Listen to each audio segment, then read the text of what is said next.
Today we are joined by Vindhya Joseph, who is an enterprise architect at Foodstuffs. I have that right? Yes, but right. who has a long career in software engineering in New Zealand and overseas. And we're just going to have a winding chat. What does it mean to have a human in the loop? Human in the loop. Human in the loop. What in the world is a human in the loop? Being a human in the loop. AI in the loop. Humans in charge. Welcome to Human in the Loop. So if we started talking about parking, and the question I was actually going to ask you is, do you have to go and work out at, where's Foodstuffs these days? It's near the airport. South Auckland? Yeah. Yeah. But Landing Drive. Yeah. And how big's the engineering team out there? So if we were to take the entire engineering team, which includes like the SAP part of ERP part of things, so it'll be a few hundred engineers. Whoa.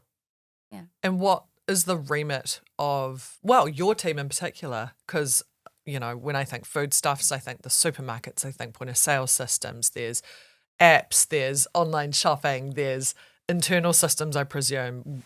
Do you look after all the things, or can you even say?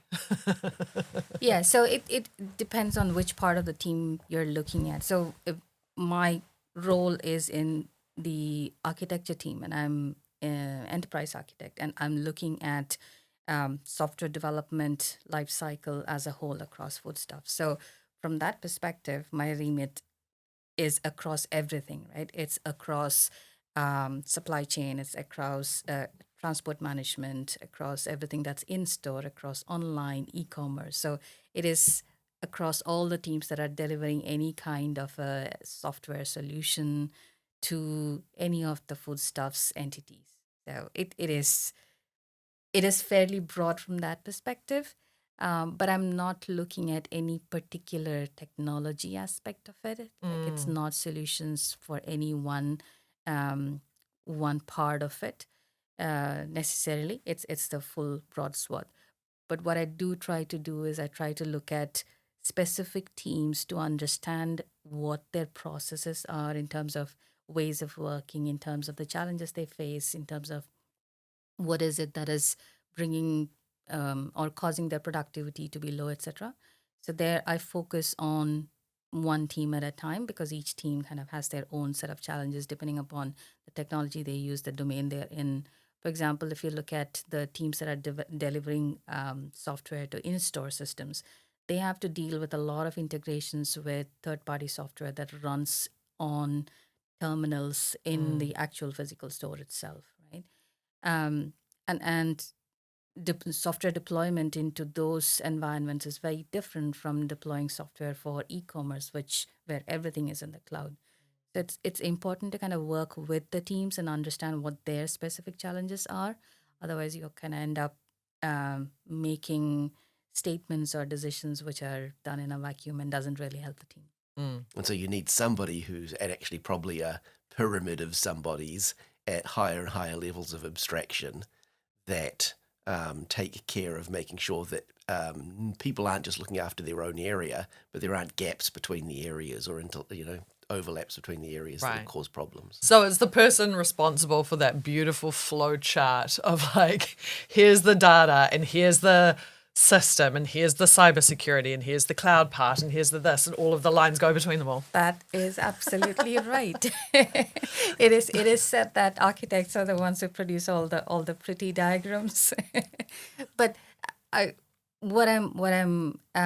this is my first time in an enterprise architecture role, and what I'm really observing and learning is that there's two aspects to it, right? One is about understanding the big picture, understanding all the different parts of the system. Like you said, nothing is working in isolation. It's all part of a large interconnected web, especially in a large enterprise like Foodstuffs.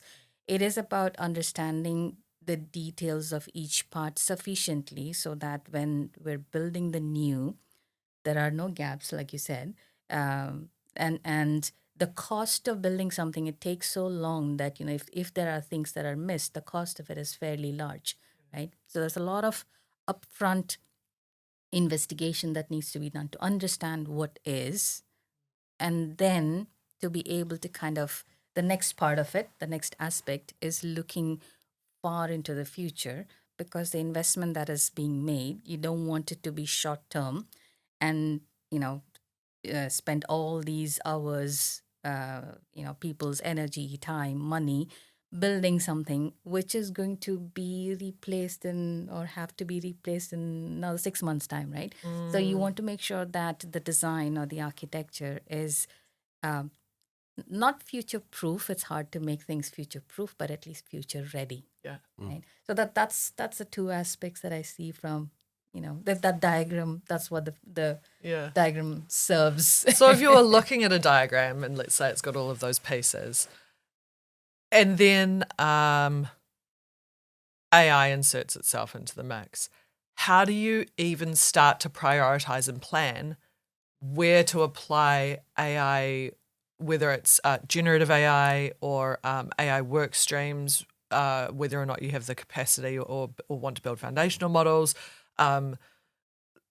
what you're giving to customers or internal teams? How do you plan for that? That's massive. And we had conversation a couple of weeks ago when we met the first time, and AI is falling into your remit, right? Mhm. It is part of the remit. Yes. Yep. So where do you start? It's been a journey, right? It's also, I think, with AI, it's a learning process in itself on where do you start.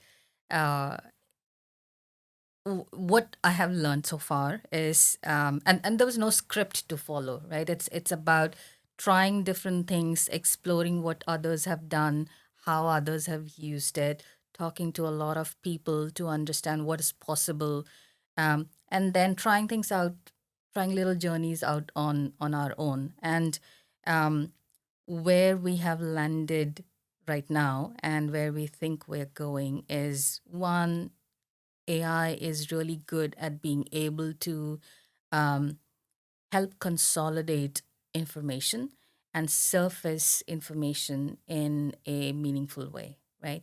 So it is, you, in that way, AI is kind of acting as a very powerful search engine, but it is a search for meaning rather than search for literal information, right?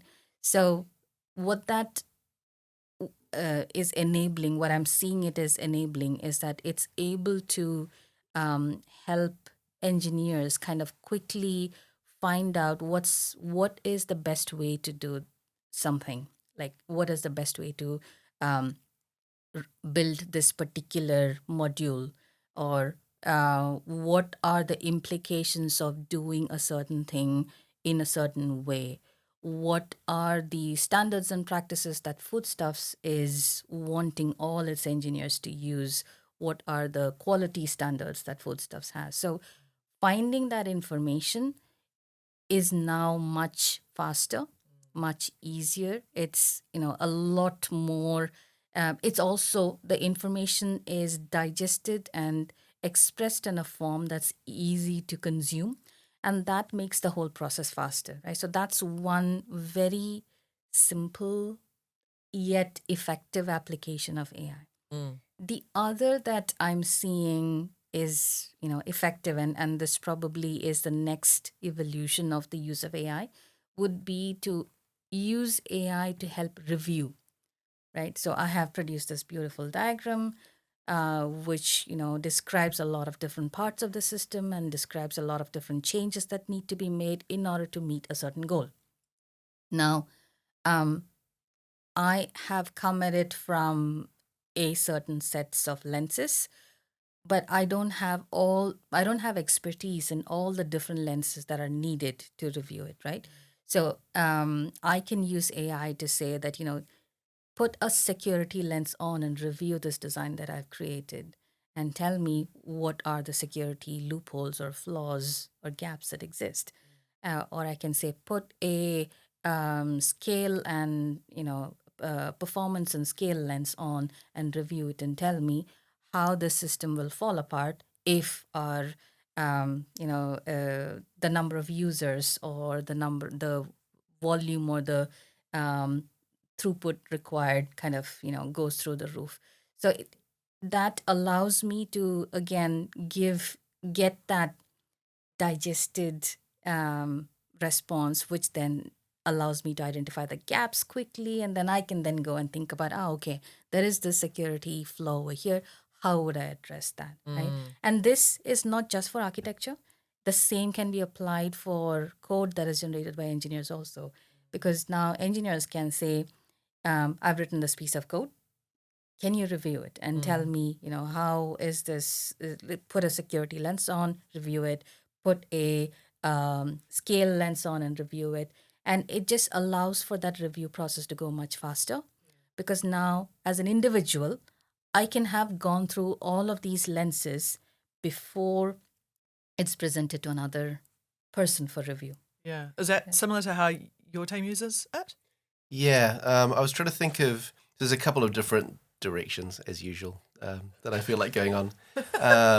Maybe I was thinking about like a metaphor for how to understand what AI adds to humans in that situation, right? So I've never read War and Peace. I understand it's a very large book, right? But if you imagine that your job was to build stuff on top of the knowledge of War and Peace, right? Like it's probably too big. Maybe if you, imagine War and Peace was 10 times the size, 10 War and Peaces, right? Like how could one human hold all of that information in their memory, right? So for smaller computer systems, that's basically how it works. Engineers understand the system well enough that they hold the entire system in their head and they understand all of the interconnections of all of the different pieces.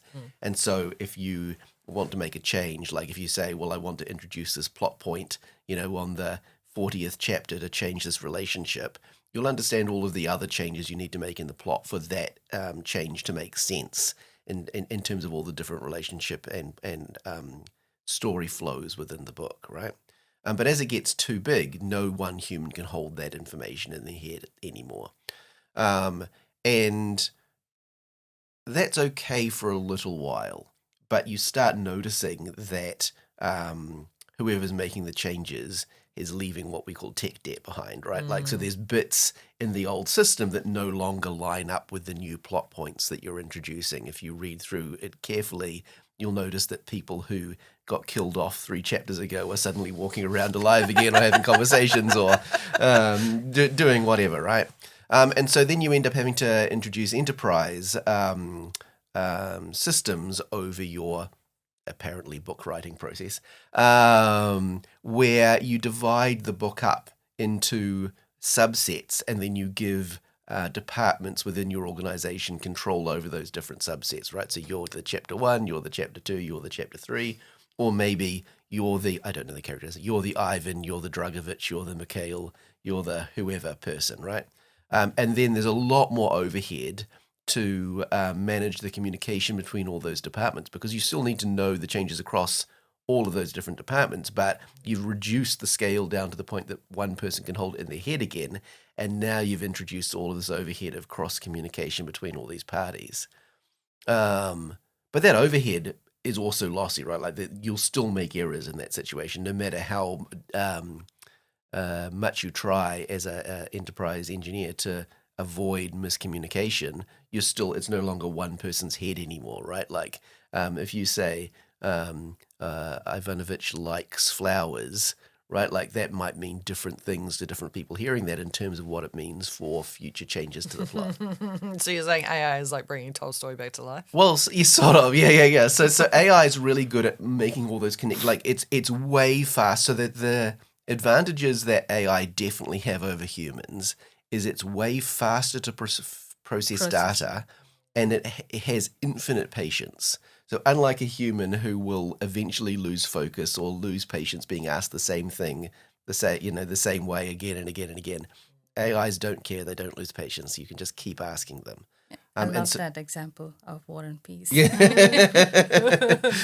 So they can help stitch all that info, like they can help fill in those gaps. You still need all those humans, right? Like AI is also lossy, right? You can't just rely on AI and say, hey, can you tell me, the relationship of Ivan Dragovich, it might do a good job. It might lie. You don't know, right? Like you need those humans as well.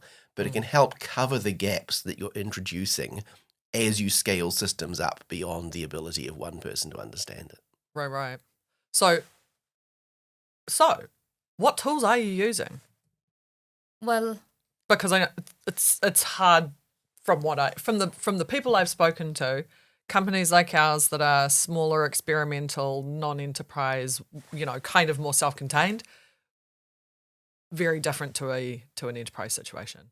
Very different to a massive multinational. I think the challenge is also that the space is evolving so quickly. It's really hard to keep up because tools that were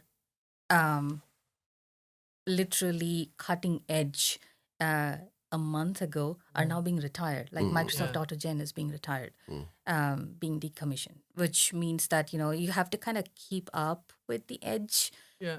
There's also a proliferation. There's like so many different kinds of tools, and in some cases, if I were to look at the AWS suite of tools, for example, there have been a lot of tools which are AI for a long time. Like SageMaker has existed for many years, right?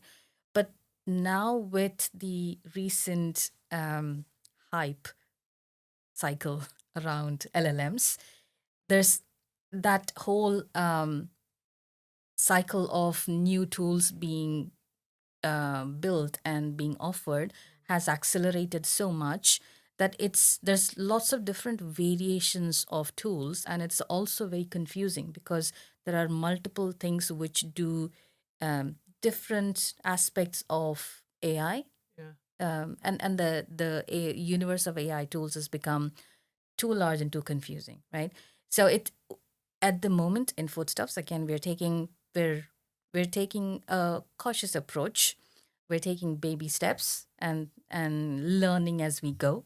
So at the moment, we have Microsoft GitHub Copilot that is now available for our developers to use within their development environment. That's the primary tool that is being used right now. There are other tools that are available for use by non-developers, like Microsoft Copilot itself is being used by our business teams. And then there is AI capabilities that have been turned on in some of the communication tools that are used, like Confluence, for example, or LeanIX. But these are the built-in AI capabilities. But from standalone AI tools, it's primarily Microsoft Copilot and GitHub Copilot that have been turned on. In the architecture team, we are experimenting with what could be the future that is yet to evolve. So there's lots of different explorations that are going on. And there's No, you go. there's quite a lot of constraints to AI adoption in enterprise at the moment, right? Like one of them is mentioned is it's moving so fast that any investment you make in people or process or tooling or whatever, it's probably, you need to have that payback in 6 months or a year because you're probably going to be changing again, right? Like I have a electric car. I really like my electric car. But it's by the manufacturer who now has a car they're going to bring out that can do a full charge in 60 seconds and has like this brand new battery technology and everything. Wow. And I'm like, man, if I just waited, 2 or 3 more years, I'd have the new cool car instead of the now old busted car. It's not even 2-3 years yeah, now, right? yeah, That yeah, it's yeah. like if I just waited another 3 months, Yeah. I could get my car to charge in 60 seconds rather than 2 hours. Yeah, exactly. But then there's also things like cost management's really difficult for enterprise. A lot of AI is very expensive to run. And so the tools that enterprises are selecting are the ones where the payment model is still fixed rate, flat rate, rather than pay per use. But that doesn't really work for most of the AI companies, right? Like they try to do flat rate because they know that that's what sells well, but it doesn't really align well with their cost models. And so like Claude Code has Code Max, which is like $200 a month, I think. And there are people on leaderboards who compete to see like how much credit they use. As there are people costing Anthropic who make Claude $50,000 a month in inference fees. Right? It takes an awful lot of people not using the tool at all that they're paying $200 for in order to make up for just one person using $50,000 worth of credit. Yeah. And it's not just that one person. There's lots of people who are using way more than that. Yeah. And so, like, we often see the use of Copilot in enterprise. It's not bad. Some of it's like the other thing is even Microsoft, right? They're trying to cut their internal costs down, and they're doing that by using worse models when they think they can get away with that, which ends up in a pretty uneven experience for users. But we see it being deployed a lot, and I think the primary reason is that it's one of the few flat rate tools that is still available that you can sort of roll out across organizations. And then the other reason is it's easy from a compliance point of view, right? Like in terms of data control and training and things. Organizations already have contracts in place with Microsoft. They already feel like they can trust Microsoft, although Microsoft seemed to be willing to push the envelope on that a bit. I don't know if you saw the news, just thinking about Copilot. Microsoft announced Bring Copilot to Work Day, where if you were in an organization that didn't pay for Microsoft 365 Copilot, but as a personal user, you did pay for Microsoft 3. You could sign in with your home account at work, and it would enable Copilot on your work Office 365, even if your organization wasn't paying for it. I laugh because it's great marketing, but it's also hilarious. Yeah, and it's like just punches a hole straight through all of those security teams' controls and processes, and that's the other aspect, right? In an enterprise, especially in an enterprise, security is something that you cannot ignore. The repercussions of a security issue can be wide-ranging, widespread, and very expensive, right? So when looking at, if you look at AI tools, a lot of the open source models and open source tools are the ones that are kind of at the bleeding edge. But that comes with the cost, the security concerns that come with it, right? So governance and security is something that enterprises take very seriously, and it is that restricts the range of tools that we can use, because it has to be something that is compliant, that is secure, where we know where the data is going to be, and what are the data governance rules that are in place that will be used, etc. And another reason for going with tools like Microsoft or AWS is that it's a lot less management overhead, right? Especially for our DevOps teams.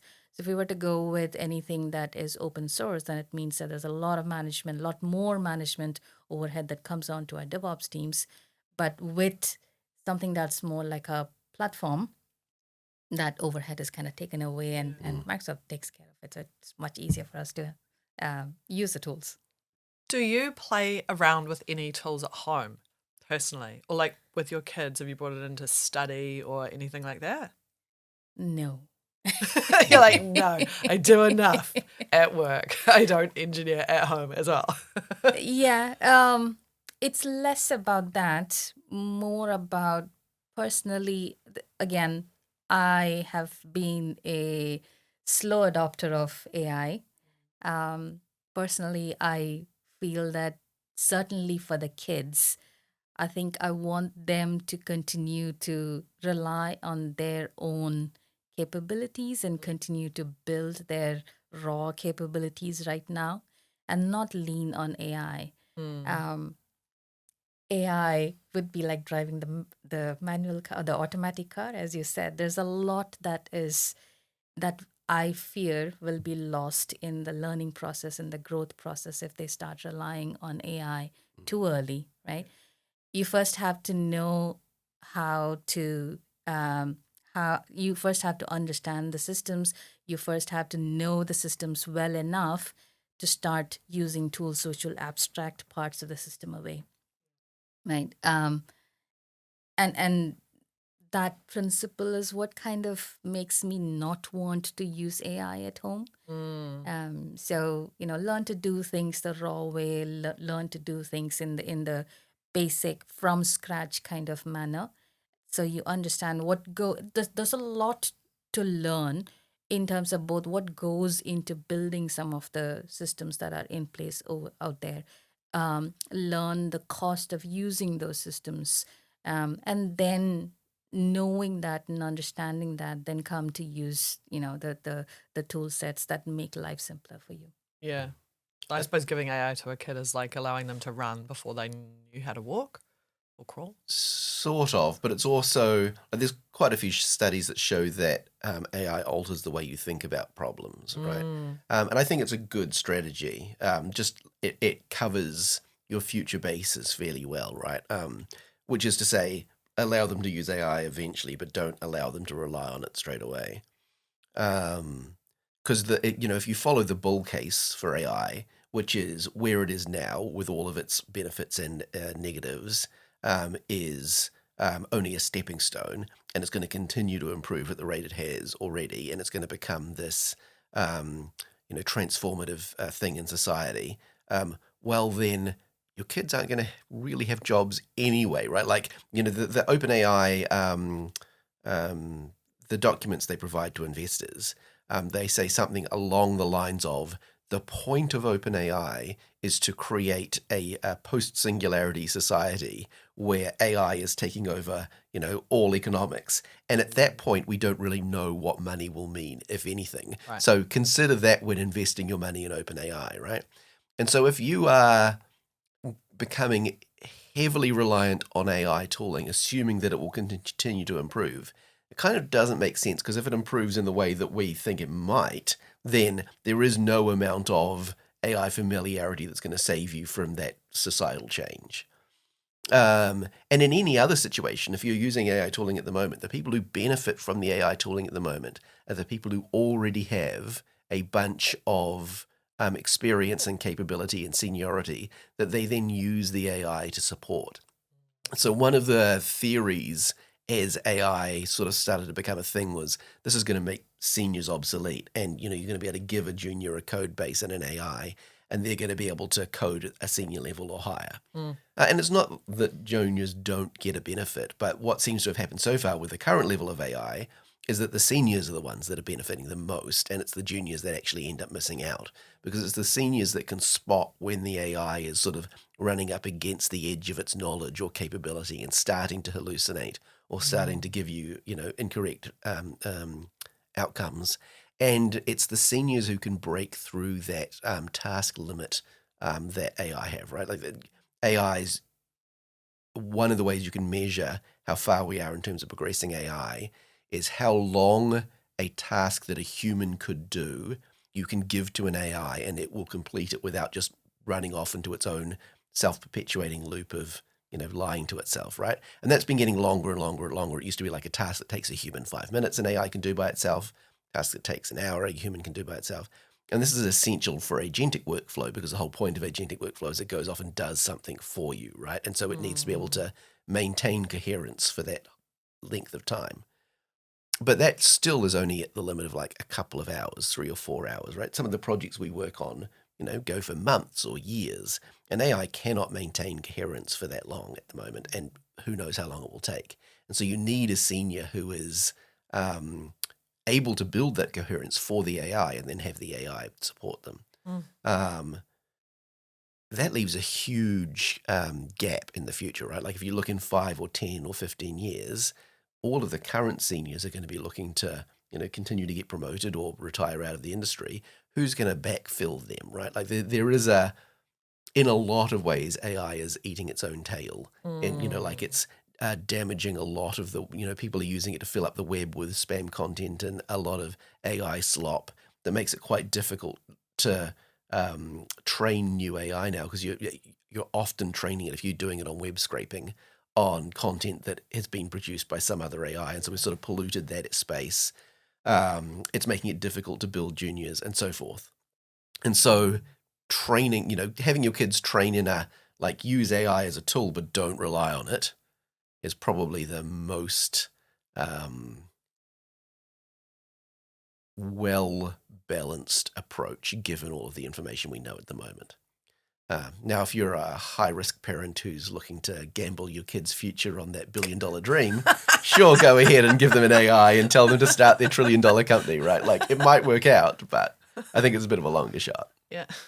I think it's also about allowing the kids to kind of build their own. If you think about it in a purely I don't know, maybe metaphysical way, what's happening in our brains is ultimately neural pathways, right? Which is what AI is. But our brains are so far still much better and much more efficient at building those neural pathways, right? So I would say that having our kids continue to do things without relying on AI will actually help them to form kinds of neural pathways that have not existed before, right? There will be different kinds of creative thinking, creative arts, etc. That they're going to come up with. There may be very different ways of music or painting or storytelling that they will come up with, that they will be able to come up with given everything that's in the ecosystem today, right? If you look at what music looked like back when Beethoven was composing to the kind of music that's composed today, there's so much of variety. It was humans who came up with it, right? It was not like, there was one kind of music and that was the only kind of music that survived. And it is someone listening to different types of music and thinking, what if I did combine this with that? And what if I did this in this place, right? So you still want that to happen in their brains. And AI is, again, just a tool. That I still think of it very much as a tool. Yeah. And you kind of have to learn your craft really well before you start using tools. Yeah. And allow for that new creativity to come forth, right? And I think it's also absolutely essential. And I believe there's some research and papers that have been talking about this. That what you said, that AI is fine. In order for AI to train itself, if it's kind of like inbreeding, right, where you're training on your own things, that ideas that you have produced and things that you have produced, and then ultimately there's not enough new ideas coming in, and hence your ability to reason starts to be limited. And that's something that people are recognizing now, and in models they're trying to build that in, where models are wanting to see diverse sets of data coming in so that it can be trained to be more robust, and rather than end up with being trained on bad data all the time. Yeah.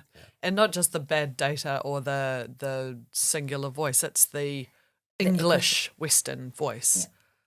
I don't. That's less. Or is it translating a lot? I mean, there's definitely one of the reasons why AI is better at English than other languages. It's just there's more data in English than any other language, right? And I think it was Sam Altman who said that basically they've run out of data. They've fed the AI every single piece of data that humans have ever created that they can still get their hands on. Equally as much data in Chinese? Because they only have the Chinese, and they've only been 1 million people for the last 50 years. 1 billion people for the last 50 years. English people have been around, or English-speaking people have been around a lot longer, and there is a lot of data in Chinese. Chinese probably the second best, or maybe Spanish. Or does it not really cross over like the? But so up until recently, most computer science, even in China, has been done in English. Now, that's in part because because a Chinese keyboard is extremely difficult to use, right? Like, English has this basically just lucked into advantage in terms of computer interface, that it's got a fairly limited number of letter forms, right? And so you can build keyboards that support not just English, like Spanish and other things too, but English also had the advantage that it was Roman numerals. I mean, common. Roman alphabet, yeah. And so if you want to type all of the different keywords that go into a computer language, so for and if and then and else and all these other special symbols that mean something specific to a computer, you can do that relatively easy with, a Roman alphabet keyboard. Now, if you were inventing a language that used Chinese language to represent those keywords, each of those keywords would be a different symbol, right? You'd have to have the symbol that means the for loop and the symbol that means the else bracket within an if statement and so forth. And that's much more difficult to enter into a keyboard. And so, just through happenstance and luck for me, because I speak a little bit of Indonesian, but mostly only English, it just happened to be both prevalent and well suited for entering into computers. There's a whole genre of science fiction of what would computers look like for cultures that didn't have alphabets that work. Like if a computer was evolved from alien organizations that's communicated with smell or communicated with touch or physically didn't have the ability to use a keyboard, and so speech had to be the interface that was developed first. Right, because it's taken us a very long time to get our computers to accept speech as an input process somewhat acceptably, and it's extremely lossy. And if you have a look at the uncorrected version of the text that Google Assistant or whatever is hearing before it runs an LLM over it and says, well, he couldn't possibly have said banana, apple, apple, apple, apple. Maybe he was saying something else, right? It's still pretty inaccurate. And so text typing keyboards are still the primary input method for, even on your phone, it's a little on-screen keyboard that pops up, right?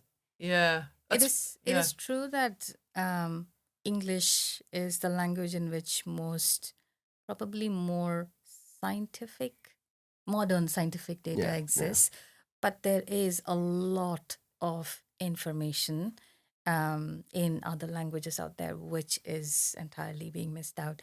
I am sure that there's a lot of Chinese novels and literature and music, and even just it is one of the oldest civilizations. There has to have been a lot of cultural, historical information and data which AI is not able to consume, right? Just because of the language barrier. A lot of that is either, especially for Chinese, right? Because China is probably potentially the strongest country in the world in terms of AI now, right? The big commercial organizations are all American, so OpenAI and Anthropic and so forth.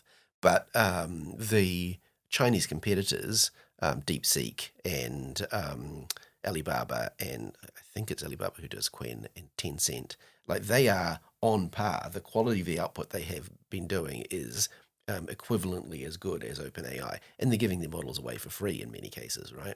And they are often training in Chinese to the point that their English language quality suffers a little bit because their examples often have broken English in their they're testing the quality of their output, but their input strings are bad because they're not English as a first language speakers, and so they haven't quite got the subtlety of grammar sometimes. I know that there are for Indian and Pakistani and that sort of area, there's a lot of written knowledge that has not yet been digitized, and there are small organizations and charities that are looking to try and fund the digitization of that information so that you get an additional benefit to the AI. But that information is not to the scale that's necessary to build a whole foundation model. It's still going to be built on top of the capabilities that were built on all that English data, and then with a very thin slice of Urdu or whatever built on top of it, especially given that there's such a proliferation of languages in that area, right? One of the issues is there isn't an Indian language, right? There's 2,000 or 3,000 or something. 3,000 odd, and then dialects on top of that. Yeah.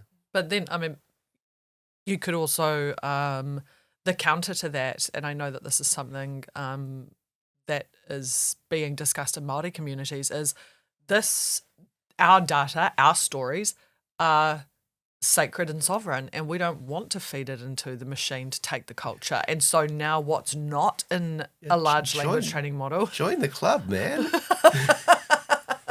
Like I've got a lot of stuff on GitHub. When I put that up there, at no point did I think this is going to feed the coding models of some of the biggest American corporations. I didn't put it up there for that, and I do see that as kind of a misuse of the code. I'm not too like, if you divided all of their profits and gave me my fair share, it would be, maybe a cent, maybe 10 cents. I'm not, missing out hugely, but yeah. The only reason we're able to build these AI models is that we basically ignore all of so we've had a whole lot of rights infringed over time. 100%. Exactly. And that's the piece that I have I would say a moral opposition to, which is that this is technology that has been built off of the work of so many millions of people over so many decades, right? And it is being used primarily for commercial gain of a few people and not necessarily being used for the advancement of humanity and for betterment of humanity, right? And that's one of the reasons also where I think I don't want kids to be exposed to that yet. Let them keep their humanity. That's really fair. Let them think about how can I be a part of solving problems for the human race. I know it sounds very grandiose, but that is what I want them to do, and that is where I want them to focus their energy. How can I be a part of the solution? There are so many problems we are facing today. I want them to be a part of the solution. And I'm not seeing, and maybe AI is again a tool, right? But I don't want them to kind of get caught up in this race of what's the next big AI, I don't know, AI hype that's out there. I mean, I'm big surprise because I'm pretty anti-capitalist generally. I'm generally down. I'm not a big fan of intellectual property, right? Like a lot of it is just a commercialization opportunity for large, like you just look at music copyright enforcement, where big album publishers and music producers can get away with massive amounts of copyright violation, right? Like compilations and remixes and so forth. They often just release stuff without bothering to figure out if they've got the licensing and then get the licensing afterwards, or maybe not at all.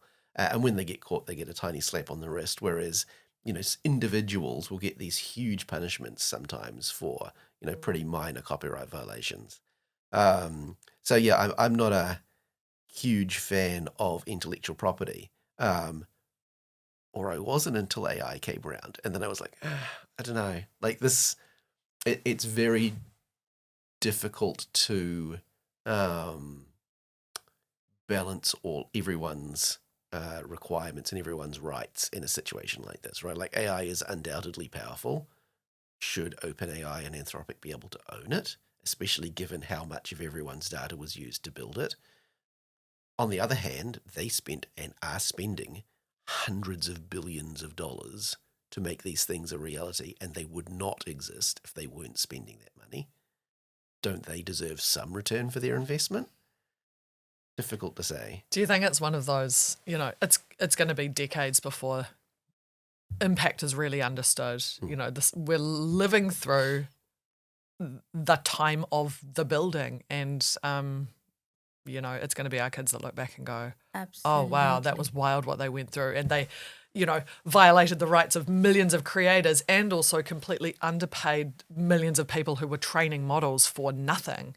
But then we wouldn't have XYZ. I mean, there are possibilities within medicine, within vaccines, within education, that things could happen over the next 5 to 10 years that would never have happened otherwise. What if somebody cures cancer? What if somebody it manages to eradicate? Well, then on the other hand, you have literal human beings who are doing crazy things to stop things happening. So it's like, I don't know, it's this constant chaotic humanness Yeah.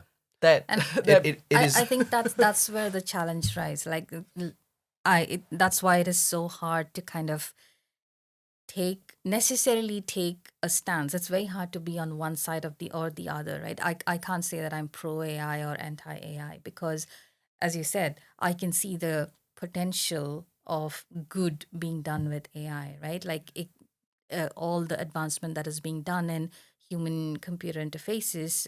We've talked about this before, right? With one of my friends, her child was born blind, and she constantly follows progress on all the new research and developments that are happening, Yeah. which one day might be actually able to help make her child see, right? And there are certain kinds of blindness which actually can not cured, but there are things that can be done to help bring vision back, right? And that's fascinating to think that someday we might be able to build technology that can help the blind see. I mean, that's so powerful to think of, and I would love to see things like that happen. But there's also, on the other hand, the use of AI to completely eradicate any sense of privacy or any sense of individualism that can exist, and huge infringement of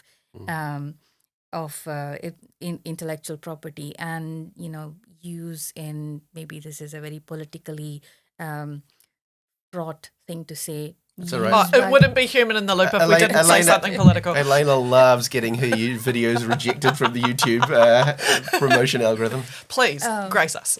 by ICE Oh, to track people, who they are, where they are, what they have done, and it's drone technology, using dual-use military tech. Even there's kind of two overlaps to that too, right? Like, even if these systems were perfectly accurate, it would still potentially be a worry, just the amount of insight that they're able to gain that we haven't until now. But they're not perfectly accurate, but people rely on them as if they are, right?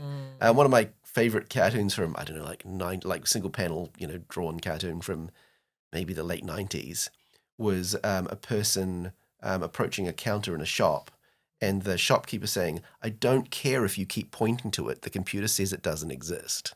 Right? The computer says it's out of stock.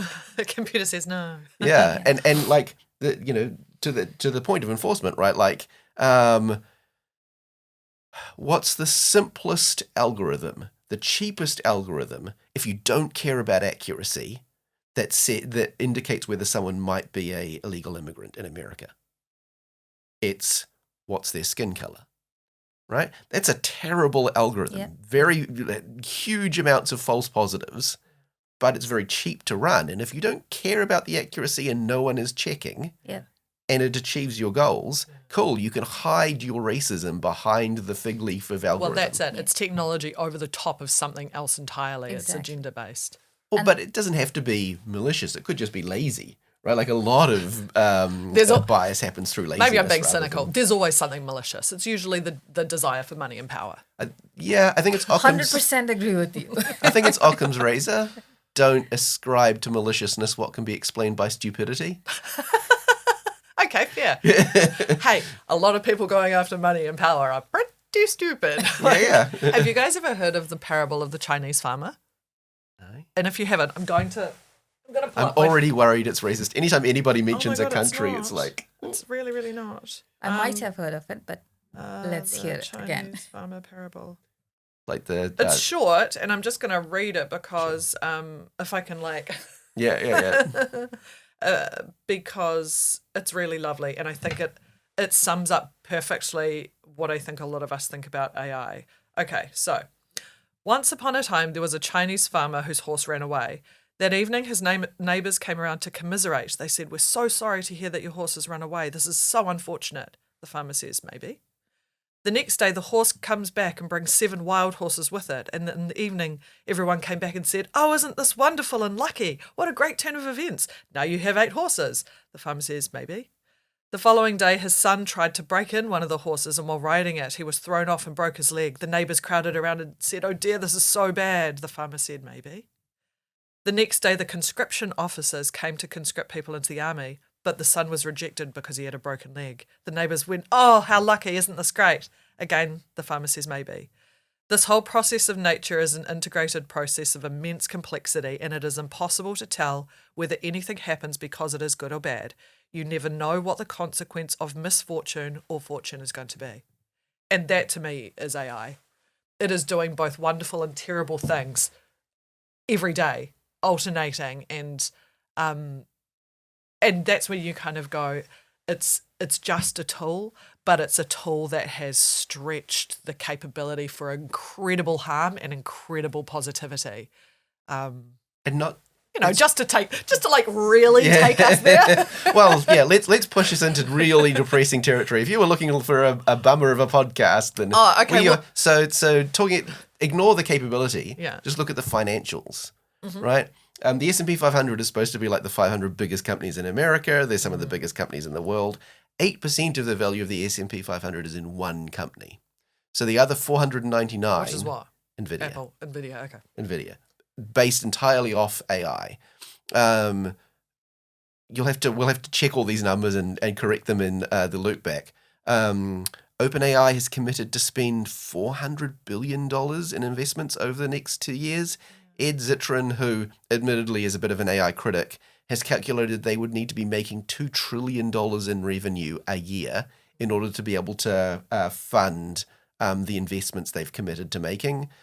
We've already spent 4 times as much on the AI build-out as we did on building out the web in the first place, or on a bunch of, it's basically the biggest infrastructure project that humanity's ever undertaken. What happens if it doesn't work out? We've just taken that huge pile of money, the biggest that we've ever built in the entire history of the world, and set it all on fire. Or what if all the environmental impact of building these huge data centers everywhere leads to so much disaster and so much conflict as a result of those disasters? What happens in that case? Like, what are we going to use AI for if there aren't, people who are able to afford using those models? Yeah. Yeah. There's a good YouTube investigation by a traditional American media thing, which I thought was very surprising. I can't remember which one now.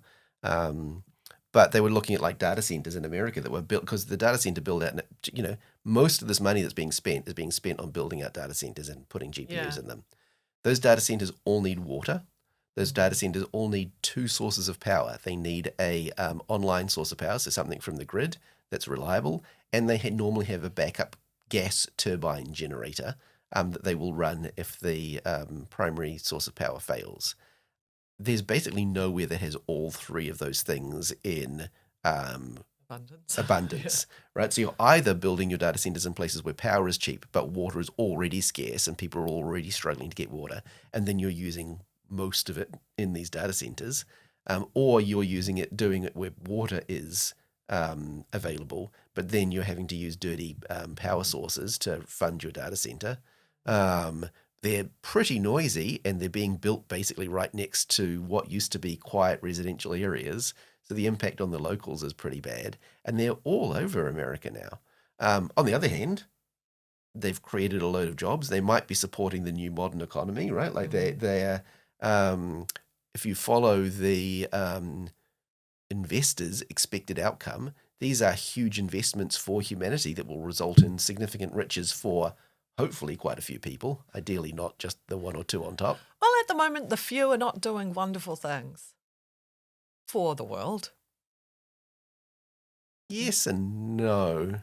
They're definitely, I don't know, pick on my favorite punching bag, Musk, right? I kind of feel bad for him. He doesn't seem happy or well. But he created, electric cars basically exist because he decided they were going to. He's not Teslas are really good, but they're not the only game in town anymore. But for a long time, nobody was bothering, right? It was him that sort of made them exist. The environmental impact of electric cars is hugely beneficial. That's can you separate the art from the artist? Yeah. just because he did a great thing for the world, is he excused of all the rest of his bad behaviour? Yeah. On the other hand, Thomas Midgley Jr., I believe Thomas Midgley Jr., seemed, from all accounts, lovely guy.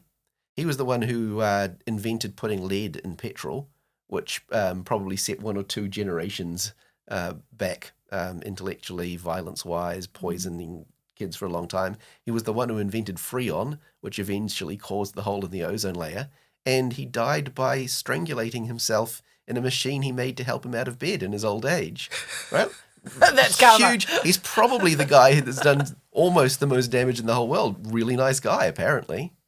I think what it shows, and this is not the first time that this is happening, right? From the time of Oppenheimer and before, there have been many such cases where there have been discoveries and inventions which were led by science, but then the application of it was not, like, there wasn't a ethical, responsible, forward-looking, human-centered way of looking at how do we apply this new knowledge, this new discovery that's been made. Most of the application has been driven by commercial gain, the desire for commercial gain. And I think that's where the problem lies, right? So it's not just the dirty power or the scarcity of water. It's also the rare earth metals that are needed for manufacturing those NVIDIA chips, right?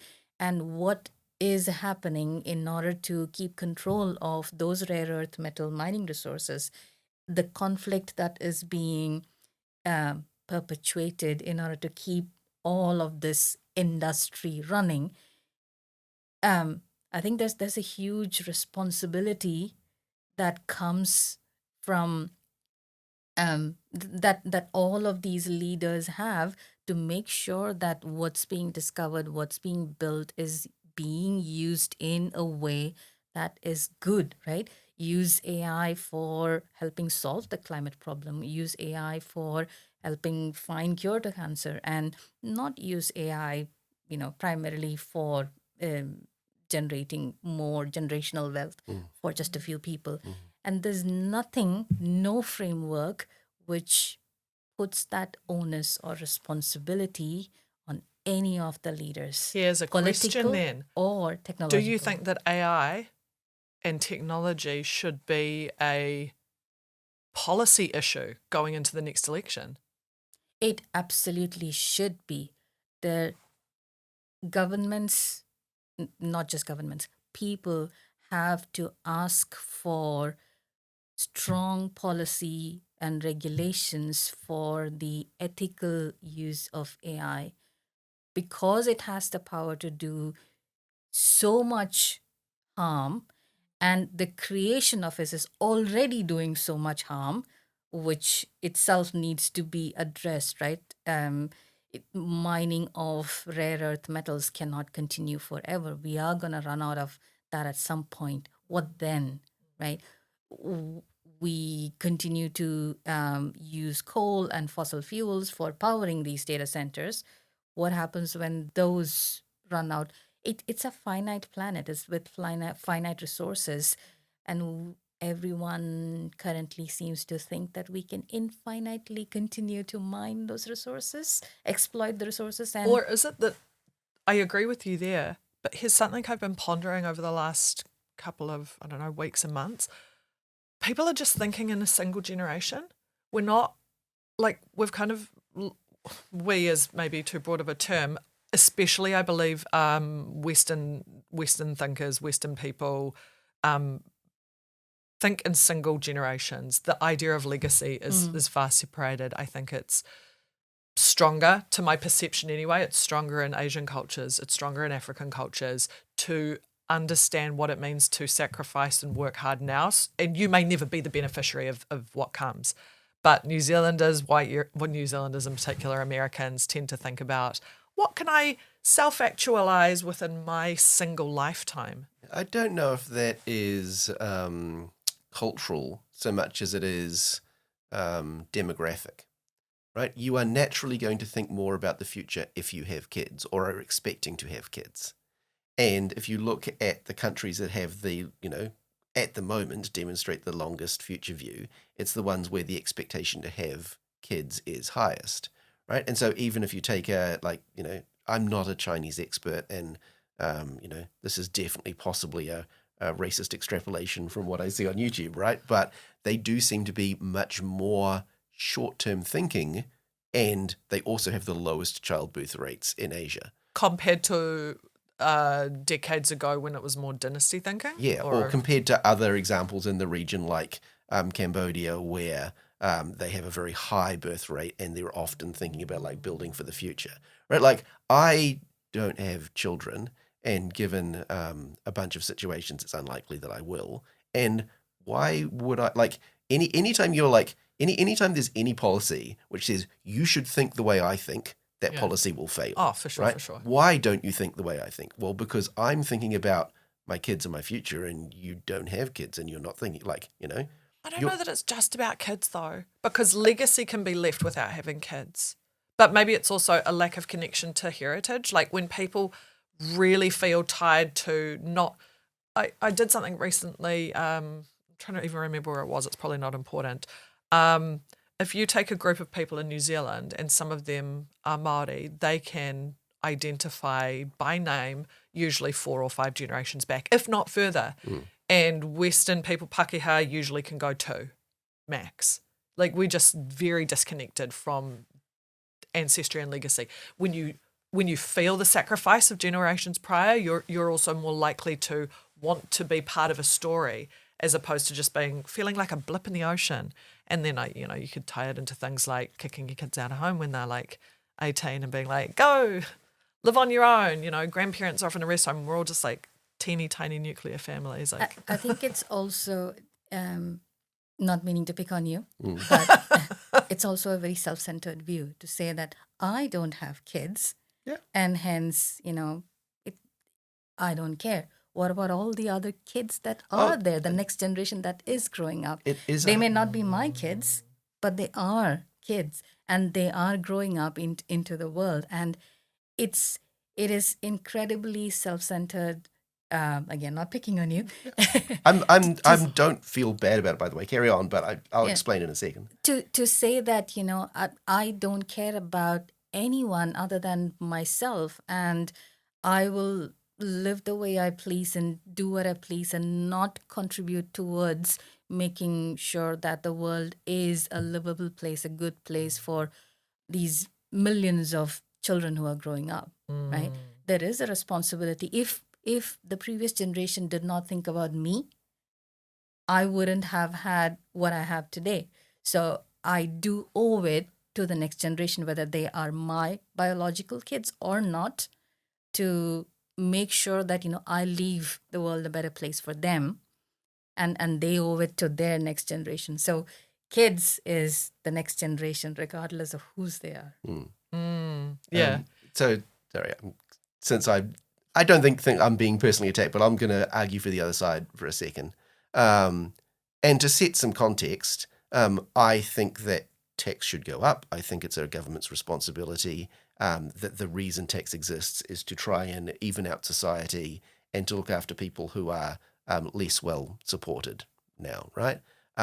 But I don't, and correct me if I'm wrong, I don't think anyone in this room gives more than 50% of their income to help people who are right now starving to death or being bombed by adversaries in Palestine, in Ukraine, in all of these war zones and areas of significant economic impact. Yeah. I feel bad about that. Like if I think about it, and most people would, right? Like we're all humans, right? Like if we think about these situations that we have the privilege of not being in, we're aware of them vaguely. We're aware that there's not a lot we could do, but we definitely could do more than we are now.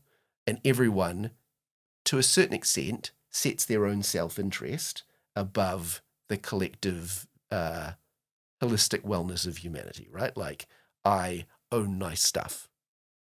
I could own nicer stuff, but I own nice stuff rather than taking all of that extra wealth and trying to, help some of these people who I am aware do not have the privilege that I do and could if I chose to do that. So I don't feel I mean, I do feel bad that I am self-serving, but I am also aware that that is the base state of humanity. Yeah.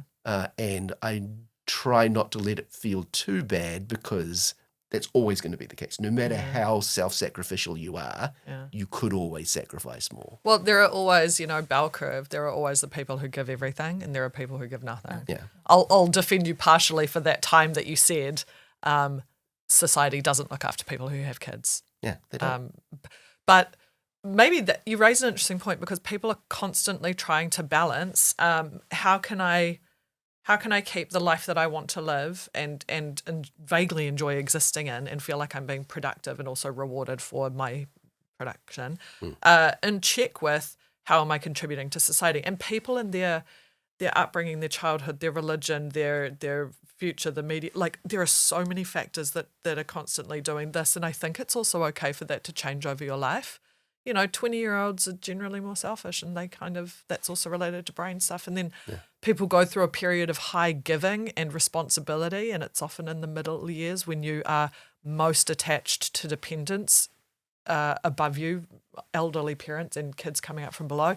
And then, sometimes people get a bit older and they kind of split harder. It's either, well, I'm on the way out and I'm just going to live my best life. And then some people are like, I'm going to give everything I have because this is my last opportunity. So, I mean, there's no right way to do it, right? There isn't, but this is where, coming back to AI, right? AI is beginning to create these, for lack of a better word, maybe echo chambers, where people are losing the connection with humanity, right? It becomes easier to kind of be in your own bubbles and echo chambers and block out everything and not be moved by the suffering of others or not be moved by or not be influenced by seeing how other communities are living or how other cultures are thinking, and also kind of reinforce that whole reinforcement learning, right? You're kind of not, you don't have to deal with opposing viewpoints anymore. Yeah. Right? You can choose, to the extent that AI is now being used to solve the loneliness epidemic in America. I mean, if you're lonely, go connect with human beings. And but it's so hard when people don't like me and it's agree also with me. just a digital validation machine, right? Like, the AI will just tell you everything. Like, it's a meme. Oh, that's a brilliant idea. Oh, yes. And that's... We do need to wrap up. So. Well, I was going to give you a good example, but I want to hear what... I was just going to say that, that's exactly the problem that you no longer have to contend with and resolve conflict within yourself. You're kind of being told, oh, you're great. You're absolutely perfect. And that leads to that, not thinking about the other people, other generations. Does. Can I give you a wonderful example, though? And this is actually a good takeaway tip for anybody. My partner uses Claude on a daily basis. He's a copywriter and he does a lot of, not copy generation because his strength is his writing, but working through briefs, idea testing. He has fed the project knowledge, his personality profile, as like a disc profile, I think it was. Claude tells him off when he's not doing something in a particular way, or he's like, oh, I'm going to... So, because also as a freelancer, he's alone a lot. So it's like a good sounding board. And he has started to find Claude challenging his priorities and how he works through things and trying to hold him accountable, saying things like, so, you could do ABC and work through it in this order. And my partner might reply and say something like, oh, yeah, but that sounds a little bit hard. What's preventing you from doing that? Well, I'd like it to be perfect. Guess what? Perfect doesn't exist. If you're looking for 100%, nothing's ever going to get done. You should work on an MVP tomorrow. Try to get it to 80%. Will you commit to that? Okay, Claude. No, tell me, write down, you will do it tomorrow. Like, it has worked out a way, and also now Claude has introduced memory. So it's really become, no longer is it a mirror for him to have himself reflected back. It's a it's a more well-rounded critic and partner, and that's something I would like to try. I'm also worried about putting my personality profile into an LLM. So, And there's also, like, it's really good that you can, prompt them into behaving that way. Still, it's a friend whose opinions you can edit at will, right? Yeah. I feel like you're too annoying. Switch the dial back to validation mode. Yeah. Thank you. Black Mirror, hey? yeah. Oh my God, exactly. I am going to ask you, as we come to wrap up, I'll ask you the question that I've asked many people to end on like maybe a positive. What are you most excited about in terms of technology or AI development over the next 5 years? What tech do you want to see, or what capability do you want to see? I want to see a lot more application of AI in the medical field. And I want to see a lot of AI application towards solving climate problems. And that's what I would be most excited about. How can we use AI to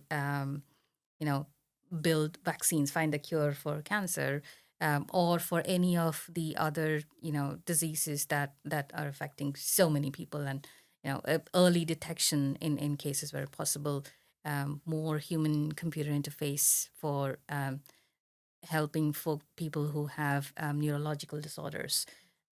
Really excited to see all the development that'll happen over there, which I'm sure is happening and will continue to happen. And also being able to find ways in which how can we share resources better. There will be regions which have, with the change in climate that is happening, there are regions which will have a lot more water availability because of their geographical situations. There'll be regions which will have a lot of water scarcity, right? What are the systems that we can build in order to share resources more equitably? And just in general, start working towards a more equitable society, which I think would be wonderful if there's a lot more concerted effort that we put into using AI for these results. AI for good. AI for good. Thank you so much for joining us today. Thank you for having me here today. That was a an fun awesome chat. We went from enterprise architecture to the... Maybe we'll get a comment this time. Maybe. No, that was a really Tell wonderful me if chat. you think that my opinions are bad. I won't feel bad because I don't know you, anonymous voice on the internet.